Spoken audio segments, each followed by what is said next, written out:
নমস্কার বন্ধুরা, money magnet চ্যানেলে আপনাদের স্বাগত।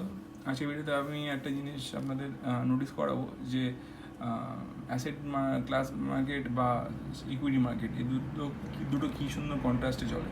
যদি বলি অ্যাসেট ক্লাস মার্কেট কী, তাহলে সেটা হচ্ছে সিলভার, গোল্ড, প্ল্যাটিনাম, যে এই ধরনের মানে অ্যাসেট জাতীয় জিনিস রয়েছে সেগুলোর পিছনে যে অ্যাসেট, তাদের যে মার্কেট বা ক্রুড, এগুলোর যে মার্কেট, এটা হচ্ছে অ্যাসেট ক্লাসের মার্কেট বলি আমরা।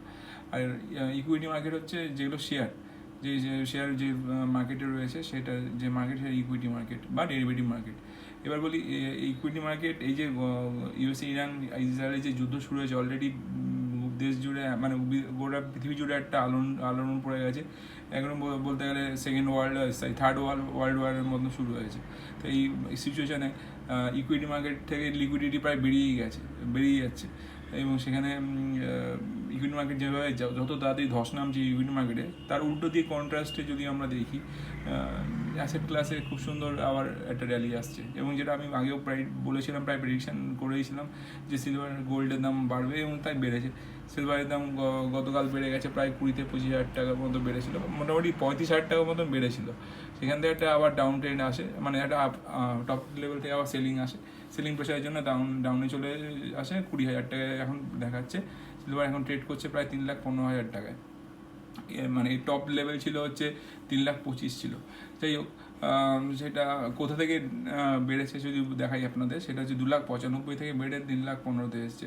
এবং একদিনে 20,000 টাকার একটা বড় সড়ো জাম্প, মানে যদি বলি কত পার্সেন্ট ওয়াইজ, প্রায় অলমোস্ট বলতে গেলে 8-9% মতো একটা জাম্প। তো সিলভার এরকম জাম দিয়েছে। গোল্ডেও দুর্দান্ত কন্ডিশন, 1,72,000 উপরে গোল্ড চলে গেছে। 1,52,000 এক সময় ছিল, তো সেটা এত সুন্দর একটা উপরে জাম দিয়েছে।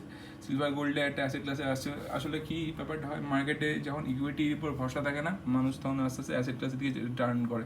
তো এই জন্যই সিলভার আর এই গোল্ডের দামটা আনসার্টেনিটির মধ্যে বাড়ছে। তো এই মুহূর্তে আপনারা চাইলে ইনভেস্ট করতে পারেন, তবে আমি বলবো এই মুহূর্তে ইনভেস্ট করাটা একদমই উচিত হবে না, কারণ কি মার্কেটে স্টেবল না। মার্কেটকে স্টেবল হতে দিন, তারপরে এর পিছনে ইনভেস্ট করবেন, কারণ এর মধ্যে ইনভেস্ট করাটা ঠিক হবে না। তো এই ভিডিওটা এই পর্যন্ত কেমন লাগলো সেটা কমেন্ট করে জানাবেন। যদি ভালো লাগে আমার চ্যানেলের ভিডিওগুলো, আমার চ্যানেলটা সাবস্ক্রাইব, শেয়ার, লাইক করে পাশে থাকবেন এবং আমার চ্যানেলটা গ্রো করতে হেল্প করবেন। ধন্যবাদ।